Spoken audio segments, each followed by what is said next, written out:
मुद्गौदना सप्तचित्ता साकिन्यं वा स्वरूपिणी आज्ञाचक्राब्जनिलया शुक्लवर्णा सदानना मध्या संस्था हंसवती मुख्यशक्तिसमन्विता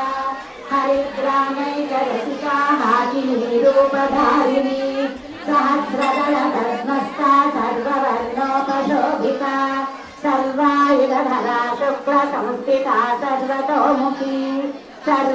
सर्वौदनप्रीतचित्ता याकिन्यं वा स्वरूपिणी स्वाहा स्वदा मतिर्मेधा श्रुतिस्मृतिरनुत्तमा पुण्यकीर्तिः पुण्यलभ्या पुण्यश्रवणकीर्तना कुलोमगार्पिता बन्धमोचनी बन्धुरालका विमत्स्वरूपिणी विद्या वियदादि जगद्वसुः सर्वव्याधिप्रशमनी सर्वमृत्युनिवारिणी अग्रगण्या सिञ्जरूपा कलिकल्मषनाशिनी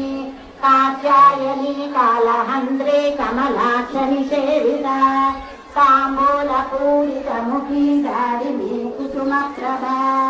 मृगाक्षी मोदिनी मुख्या मृडानी मित्ररूपिणी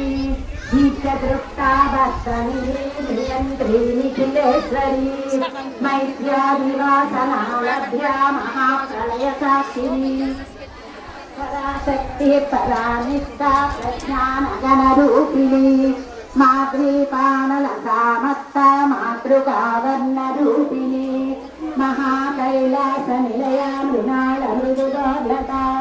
महानीया दयामूर्तिर्महासाम्राज्यशालिनी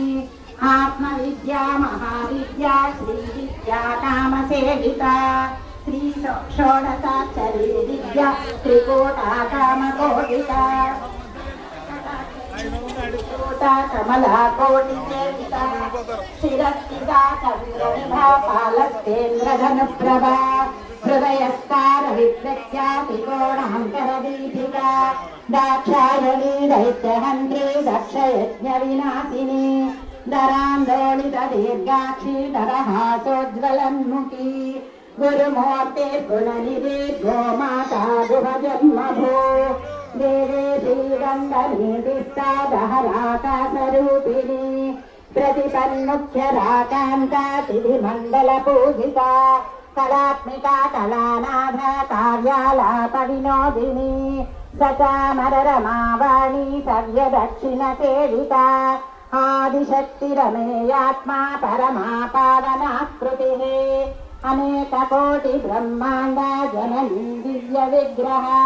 क्लीङ्कारी